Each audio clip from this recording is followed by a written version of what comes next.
So you're thinking about potentially selling your house, or maybe you've already listed it and someone asks you, do you want open houses on your property? And you're going, well, are they still relevant? Do they still work? And that's a great question. So today I'm going to go over 3 things you need to know about open houses in today's real estate market.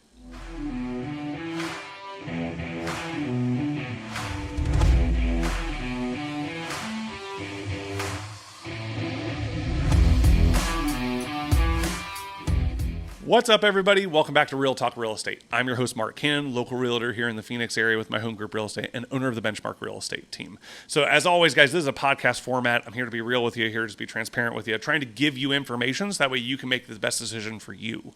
So what we're talking about today is open houses. Are they effective in today's world? Now, I'm going to give you a brief history, and then we're going to talk about those 3 things you need to know about them. So brief history, and listen, I'm not going to walk through all this going back to the early 1900s, 1910 when it started. I'm not going to do that, okay?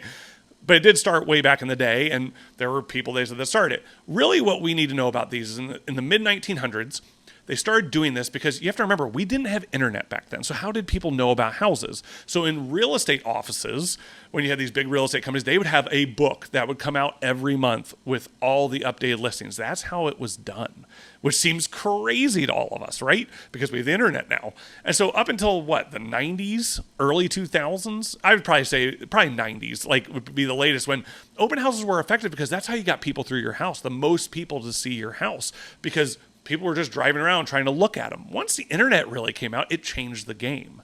So that's where people can still do open houses, but we need to understand 3 things. So the first thing you need to understand, you may not necessarily sell your house through an open house. Okay, so I meet a lot of people and they're thinking, we need to do an open house every weekend and it's going to sell the house. You need to understand, most people are looking at stuff on Zillow, the MLS, Realtor.com, whatever, going out with their agents. The serious people who want to buy homes are going out with their agents. They're looking in the MLS. A lot of people look on Zillow, stuff like that. Because when you hold open houses, the statistics, and I'll put them on the screen, it's around 3 to 4% of people bought a house through open houses. And I think that number could be skewed. I think a lot of people start their searches in open houses, and I think that's what that number is actually referring to, where they're starting their home search through open houses. But it's a lower percentage of people that are actually going to buy a house through an open house. It's very rare that somebody walks in and wants to buy that house because of it.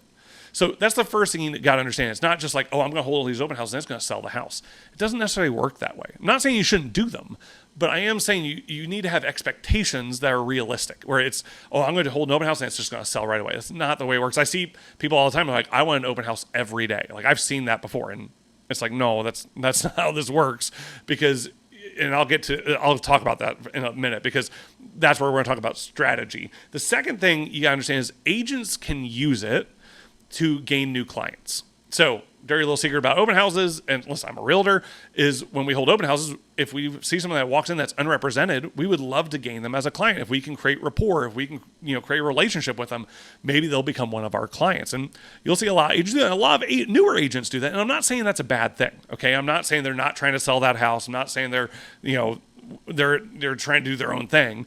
But it is known that people use open houses to gain new clients. I've gained some clients through open houses, and there's nothing wrong with that because I created a relationship with them and I was able to work with them.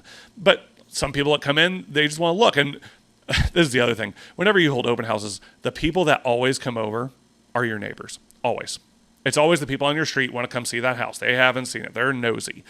So you got to realize that a lot of people could be coming through your house. Worst open house I ever saw, I went through with my clients. This person had guns in the closet. I was like, you guys got to put that away. What are you doing? But anyway, I digress. But it's one of those that you got to understand that agents are trying to gain clients. And there's nothing wrong with me and an agent at an open house. I mean, my wife did that with the first house she ever bought. She met an agent at an open house that became her agent until she married me. Now I'm her agent. But it's one of those that there's nothing wrong with me and an agent at an open house, because there are great agents that hold open houses. So there's nothing wrong with that. I'm just saying, understand that a lot of times agents will use that to try and gain new clients. And that brings us to the third thing. And that is if you're going to hold an open house, be strategic with it. So what do I mean by that? Is, again, I'm saying it's not bad to hold an open house because you can get traffic. If you have a desired house, yeah, okay. Now, if it is a house that needs a lot of work, you may not get a ton of traffic. But if your house has been renovated, it has nice features to it, if it's in a great neighborhood, you might want to think about an open house and be strategic with it. So one of the things I do with my open houses, if my clients want them, not a lot of people want them because they don't want people coming through.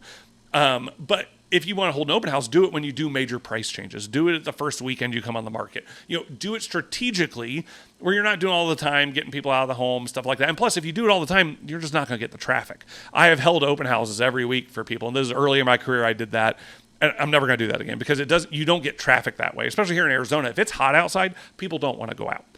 Also, let's say you own a house really rural. So like here in Phoenix, if you lived out in Whitman or Wickenburg and you're way out there and there's just not a lot of people out there, you may not get a lot of traffic. So something to think about, something to talk through, but you need to talk through that with your agent. What are the expectations? So when I sit down with people that want to list their homes, I say, what are your expectations when it comes to open houses? Do you want them? Do you not?